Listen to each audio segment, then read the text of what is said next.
Hello there guys, RMP792 here. So, Star Trek Discovery is now back on the air, or Netflix, or whatever streaming service you're stuck with if you live in the States. Sorry about that. But, yeah, so episode 10. Before I start, I know I haven't actually talked about episodes 8 and 9 yet. Sorry. Don't know why I never got around to it, but I'll talk very briefly about them here, and then I'll do a proper episodes 8 and 9 vlog before next week's episode comes out. So, very briefly, episode 8 was fine, mostly buoyed up by a pretty solid performance from Doug Jones, and episode 9 was a really good finale to a show we haven't actually seen. Insofar as, he's talking about, you crew have changed from this to this, and I'm thinking, in the space of 6 episodes, they really haven't, dude. I still don't know the names of any of the damn bridge officers. Beyond the ones who are main characters. I still don't know who Black Helmswoman is, Black and White is she the operations officer? I'm not even sure.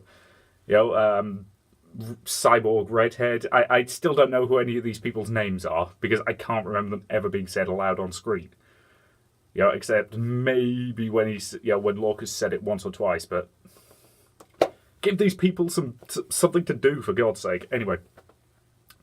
Yeah, so the last episode ended with them doing a whole bunch of jumps with the spore drive, and then doing one final jump, during which Stamets' brain basically overloaded, and they ended up jumping into something weird and wibbly. So we've called from the end of the last series, we knew it was going to be an alternate universe, and there were a few theories. One was they were going to jump into the Prime universe, so the original Star Trek universe, and that was how they were going to square all the continuity cock-ups.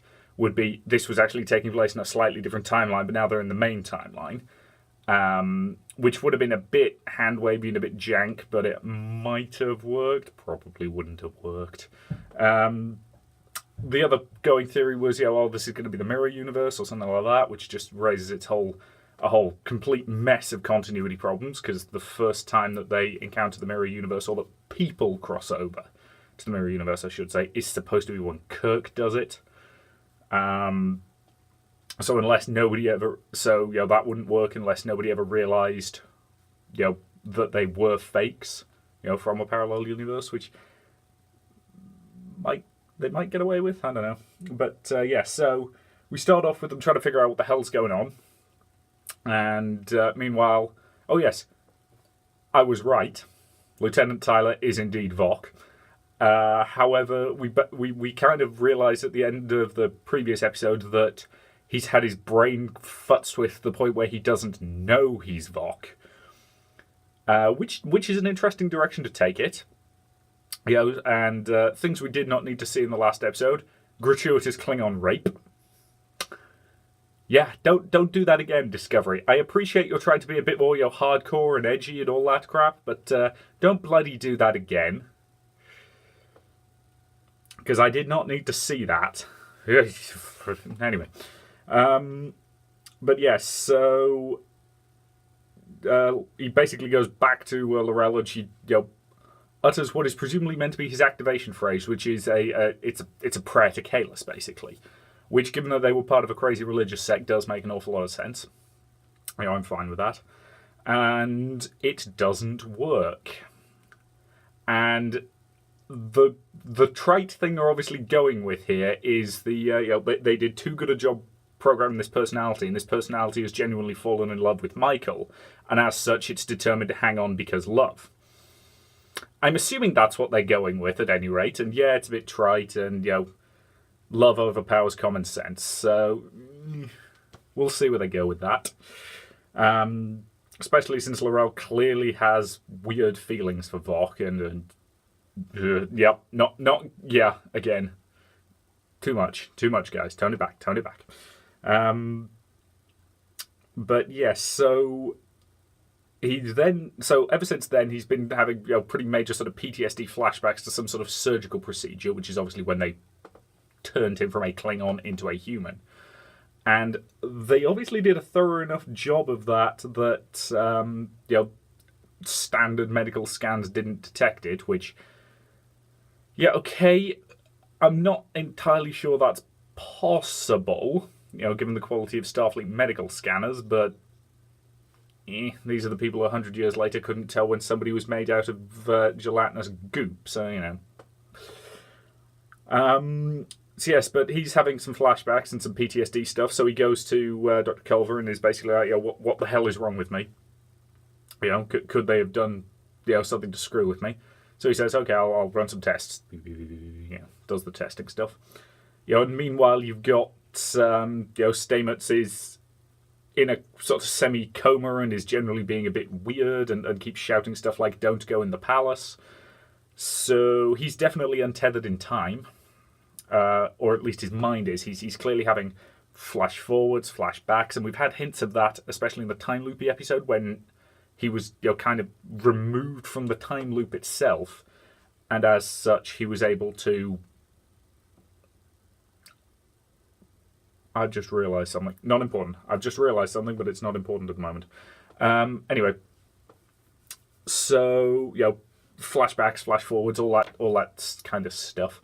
So yes, he's clearly untethered, and as a result, he's seeing stuff from the future, stuff from the past, and he keeps telling them stuff. But at the moment, he's in full-on Cassandra mode. Every time he says something, they assume it's just crazy ramblings, until it makes sense later. Usually, when something ominous has happened. So, don't go into the palace is obviously referencing later on something that hasn't happened yet, but is probably going to happen in the next episode or two. Because, this storyline doesn't get wrapped up in this episode. We've then got... they then, a Vulcan ship turns up and shoots at them before it gets chased off by another Federation starship that we don't actually see, which I can't remember what it's called. At which point they realise something very wibbly's going on.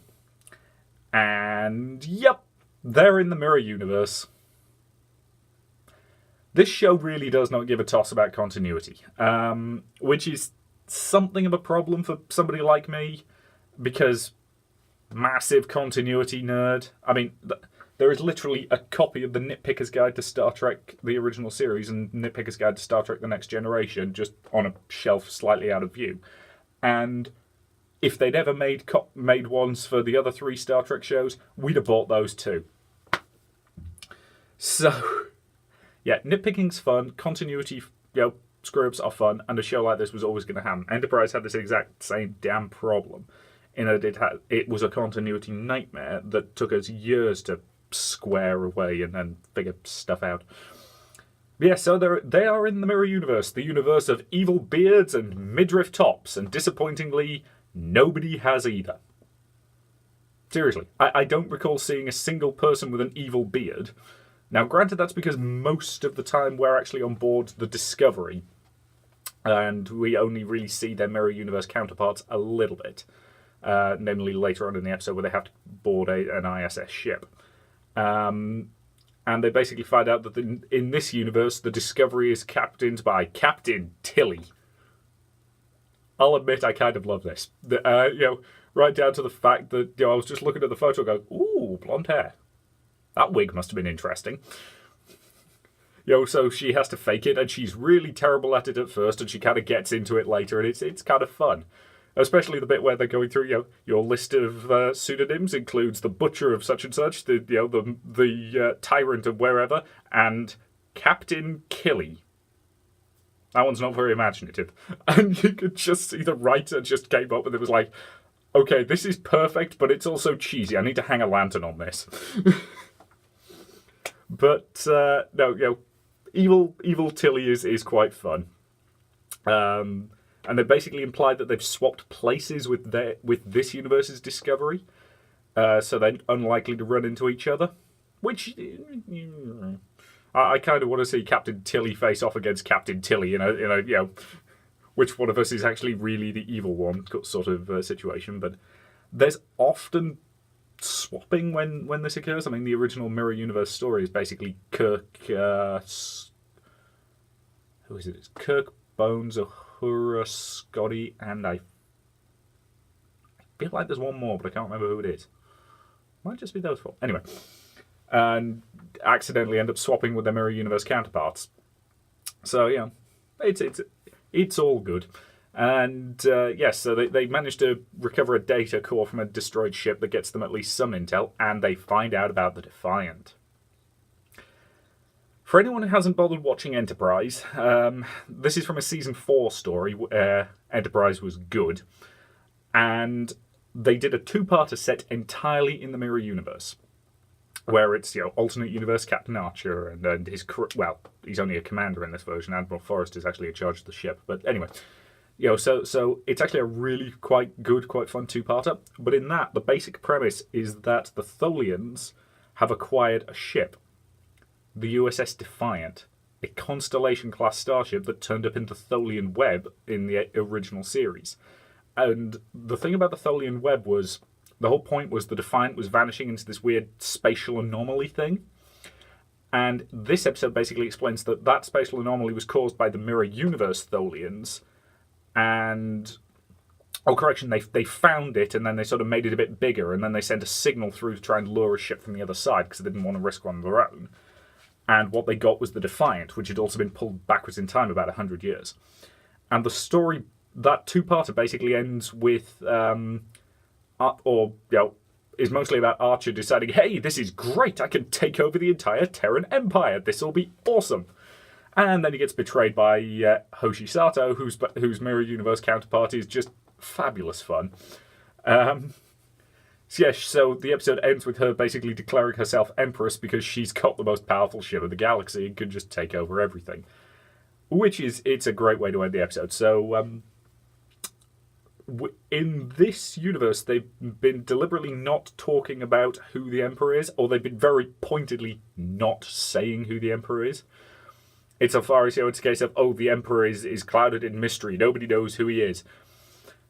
So there's two, again, the fan theory I've seen bouncing around is that it's going to turn out to be Michelle Yeoh, which I'd be fine with, evil Captain Georgiou. I can live with that. But I really wanted to turn out to be Empress Hoshi Sato. She'd be old, but, assuming medical technology is comparable to its equivalent in our universe, which it should be, based on what we've seen before in the Mirror Universe, it's entirely possible she's still alive and still utterly evil. You'd probably have to put the actress in some old person makeup or something like that, but Empress Hoshi Sato, make this happen. I want to see this as a thing. And they don't go into the palace line clearly means at some point they're going to end up having to go into the Emperor's palace on Earth, probably because that's where... Because they realise that if they're going to get home, they're going to need all the info on the Defiant they can get, which means they've got to go to this universe's Xinjiao, where Michael is its captain, and she's believed dead after this universe's Lorca blew up her shuttle. There's going to be a lot of this. It's not that confusing, but lots of people with the same names, effectively. So she basically pretends she faked her death in order to catch him, and Lorca... I do quite like the fact that he's just like, okay, now we could carefully apply some damage to my face so that I'm not actually that hurt, or I could just thwack my head off this bulkhead a couple of times. Okay, I'm good. So he clonks his head on a bulkhead a couple of times to give himself some nice facial injuries. And then they turn up on they order the Shinzao to come and to rendezvous with them, and they beam over, and everything's all good, and they get the salute right, because the Terran Empire salute has always been that. And yes, it's a bit Nazi-ish. It's supposed to be. But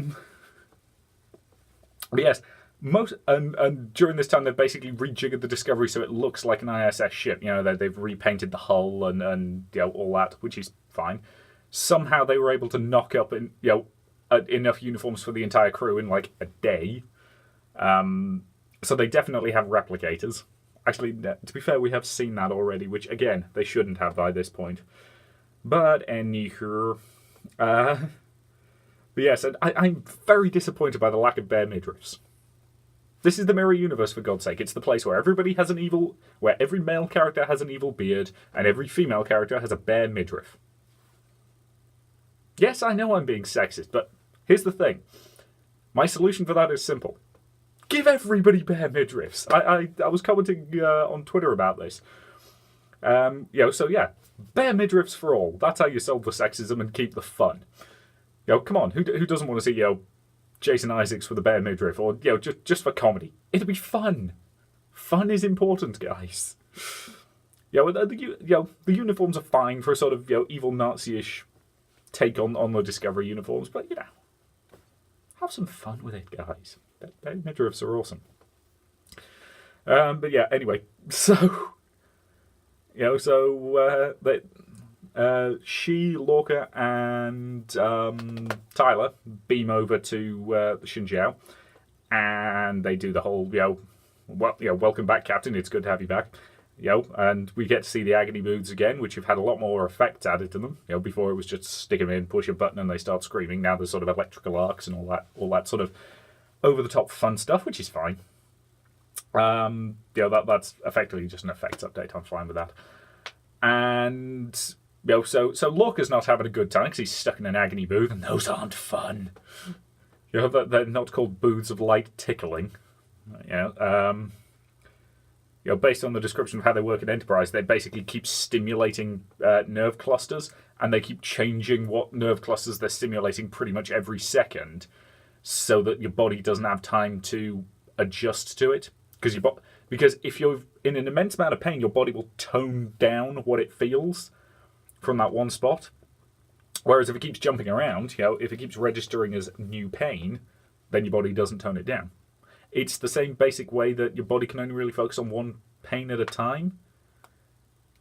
So he looks to be having a fun time. That was a cheery way to end the episode.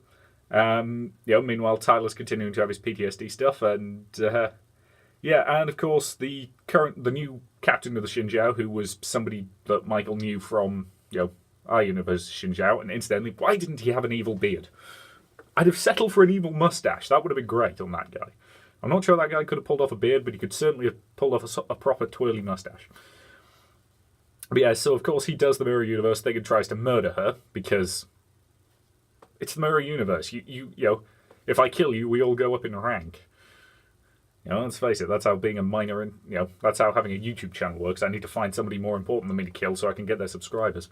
Probably shouldn't have said that on camera. But anyway, so yes. So, he tries to kill her in the lift, and of course she fights back, and they fight, and they fight, and they fight, and they fight, and they fight. And eventually she stabs him, and she obviously doesn't feel good about it. I mean, at this point, they've killed a lot of people. The Discovery has been in quite a lot of combat engagements, and her actions and the actions of everybody else on board has led to the death of a lot of people. But, A, they're at war, and B, there is a very, very big difference between I push this button, that thing over there explodes, and I know on a conscious level there was people on board it, and I'm taking this knife and sticking it into your squishy bits. There is a big psychological difference between those two things. You get this from naval officers a lot, where they'll basically talk about there is a very big difference between, as I said, pushing a button, firing a missile, and knowing you've killed someone, and actually, stabbing them or shooting them at close range. It's a very different thing. So, I mean, the fact that she managed to, take on Cole, whatever that guy's name was, the head Klingon, in hand-to-hand combat implies she should have a reasonable chance here. And yes, she does indeed, kill the guy, whose name I feel like it was mentioned like once, but again, so everybody's quite happy to have her back, and it's like, yay, you killed someone and firmly established your dominance. We're so pleased to have you back. So she doesn't get a chance to access the Discovery files. She and Tyler have a bit of a chat and then a bit of a boink. And the episode fades out on them, having a bit of a boink, while it cuts over to Lorca having a bit of a torture. Because that's two things you want to juxtapose. But yes, now we need to talk about this episode's big twist, and the thing that I suspect is going to knock off the fan base quite a bit. Knocks me off quite a bit. Culver's dead. Yeah, earlier in the episode, we had a bit where Culver's basically talking to Tyler about the results of his scans, and he's like, I think something might be wrong with you. I'm not convinced you're who you think you are. I think you might actually be somebody else, and I probably should have called security the second I figured that out, rather than talk to you about it in private because, oh dear, my neck has just been snapped. Welcome to trope number whatever the buggering hell it is, bury your gays. This is a fairly common thing that crops up where for some reason, if you need a death to heighten the drama, kill off the gay guy. It's not exclusively gay guys, sometimes it's lesbians. Is it the 300? It's that show where they had a sort of orbital satellite thing and they sent down a bunch of kids to the Earth, which was sort of post-apocalyptic to do a thing. Haven't seen it. I've heard broadly positive things about it, but I never bothered watching it. But one of the things they apparently did was they spent a long time establishing this gay character. Her and her girlfriend, they were a very popular couple amongst the fan base. And then to heighten the oh my god, this is so serious, they killed one of them. And the fan base was not happy. So yeah, they've kind of done the same thing here. And it seems pretty evident that somebody knew this was a mistake because within like an hour of the episode going live, there were interviews with the cast talking about how Culver's definitely coming back in some form or another. So maybe it's going to be his Mirror Universe counterpart, or maybe maybe neck snaps aren't quite as fatal at this point in the timeline. We know they can heal broken bones. Whether if they get to him fast enough, they might be able to do something, or maybe Or maybe it's going to be something that Stamets is going to do through Spore Drive magic cobblers. So they're promising that they're going to do something, but at this present point in time, given what has been seen on screen, this is bullshit. It really is. It felt really, really cheap. It felt like, it's a case of, we need to do something shocking here. Kill that guy.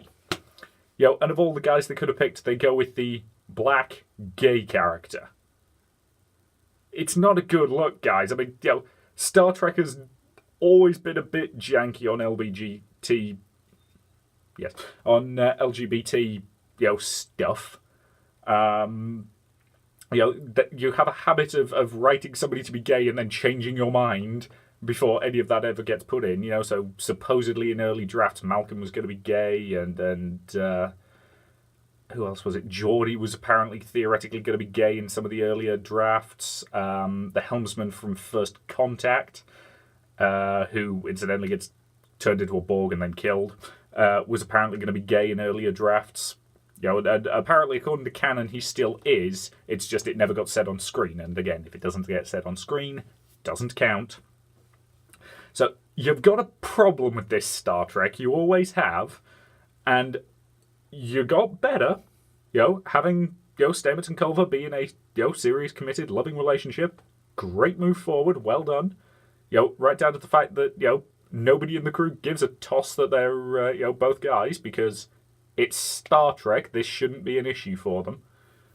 And now you've gone and killed one of that pair, while the other was in the room having hallucinatory trip-out weirdness. So,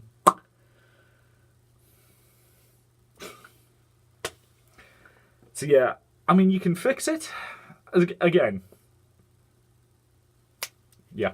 There was a thing on one of the IO9 forums where somebody described that as a robot. This is sci-fi, so nerd. Nobody ever really dies. But, as we've seen up to this point, it was pointless. It was shocking in all the wrong ways.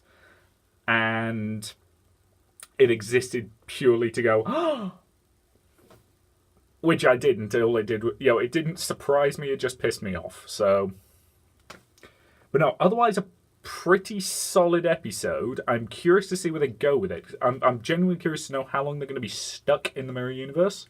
The fact that they've spent the budget to have basically everybody get alternate costumes implies we're probably going to be here for at least, I don't know, 2-3 episodes, something like that. So I suspect the next episode is probably going to end with them having to go to Earth and not following Stamets' advice that is, don't go into the palace.